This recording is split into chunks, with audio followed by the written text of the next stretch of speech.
Le gouvernement israélien a approuvé dimanche une décision déclaratoire qui s'oppose à la reconnaissance unilatérale d'un État palestinien. La mesure a été soumise au vote par le Premier ministre Benjamin Netanyahou. Israël rejette catégoriquement les édits internationaux relatifs à un arrangement permanent avec les Palestiniens. Un tel arrangement ne pourrait être obtenu que par des négociations directes entre les parties. Une telle reconnaissance, après le massacre du 7 octobre, accordera un prix important à la terreur. Netanyahou faisait référence à l'incursion terroriste de l'année dernière, au cours de laquelle les militants du Hamas ont tué environ 1200 personnes et en ont pris 240 en otage. Le vote du cabinet israélien est intervenu le lendemain de la rencontre entre le secrétaire d'État américain Anthony Blinken et le président israélien Isaac Herzog en marge de la conférence de Munich sur la sécurité. Tout en étant un fervent défenseur de l'État juif, les États-Unis sont depuis longtemps partisans d'une solution à deux États pour mettre un terme définitif au conflit au Moyen-Orient. Nous pensons à la souffrance des personnes prises au milieu du conflit, y compris les hommes, les femmes et les enfants palestiniens de Gaza.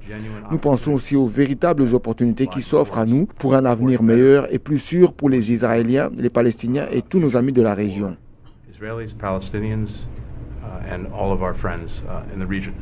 Sur le terrain, des Palestiniens évaluaient les dégâts causés par une frappe israélienne à Rafah, où la population se prépare à une offensive terrestre israélienne. Selon le ministère de la Santé de Gaza, dirigé par le Hamas, plus de 28 000 Palestiniens ont été tués au cours de la guerre. Les États-Unis ont déclaré que l'hôpital Nasser, le deuxième plus grand de Gaza, est maintenant complètement hors service. Les habitants du camp de réfugiés de Jabalia, dans le nord de la bande de Gaza, ont manifesté samedi pour dénoncer les pénuries de nourriture et de médicaments. Les épidémies et les maladies se répandent parmi notre population dans le nord de Gaza où il n'y a pas de médicaments. S'ils sont disponibles, un citoyen n'a pas les moyens de les acheter. Ce week-end, lors d'un sommet à Addis Abeba, l'Union africaine a condamné l'offensive israélienne. L'Algérie devrait présenter un plan au Conseil de sécurité des Nations Unies cette semaine, appelant à un cessez-le-feu immédiat à Gaza.